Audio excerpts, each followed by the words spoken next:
Renault avance sans masque derrière Dacia. C'est une marque roumaine qui, depuis le lancement de la Logan en 2004, pèse déjà le quart de ses ventes mondiales. L'idée, avec le Duster, est de monter en gamme en réutilisant la même plateforme Logan afin de limiter les coûts. Passer au SUV avec en plus une version 4x4 offre ainsi un enrichissement de gamme naturel pour un véhicule apte à attirer aussi bien les clients occidentaux que ceux des pays émergents.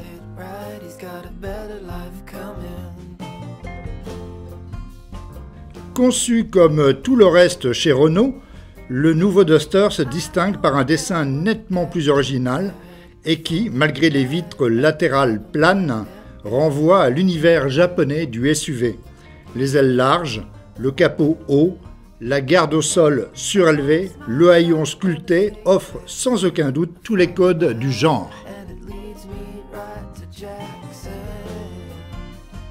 Le Duster plonge à l'intérieur dans la grisaille et le conventionnel.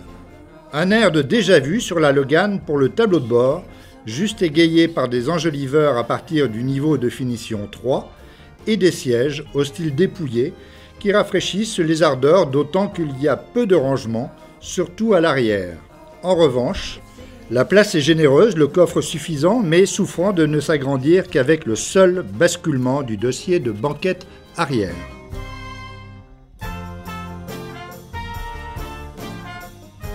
Des deux modèles essayés, le DCI 85, seulement disponible en traction avant à partir de 14 100 €, apparaît d'emblée disponible et volontaire dans la limite de sa faible puissance.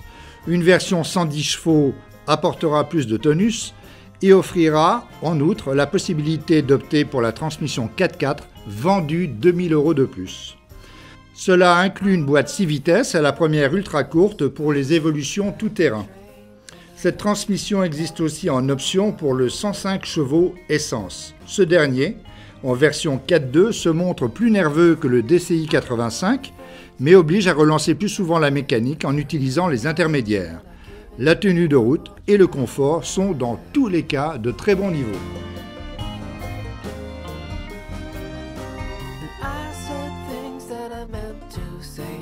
Alors pourquoi dépenser plus pour avoir la même chose ailleurs? C'est un slogan qui a un petit air de déjà vu, mais que Dacia reprend brillamment à son compte avec le Duster. Et probablement qu'il y aura un peu de friction avec d'autres SUV, ça va de soi, mais y compris avec des SUV de la marque Renault. Donc à chacun de voir où il va trouver son avantage, soit sur des équipements et sur du raffinement sur une Renault ou une voiture d'une autre marque, soit sur un rapport prix-prestation extrêmement ajusté et finalement judicieux qu'offre Dacia avec ce Duster vraiment mis au goût du jour européen.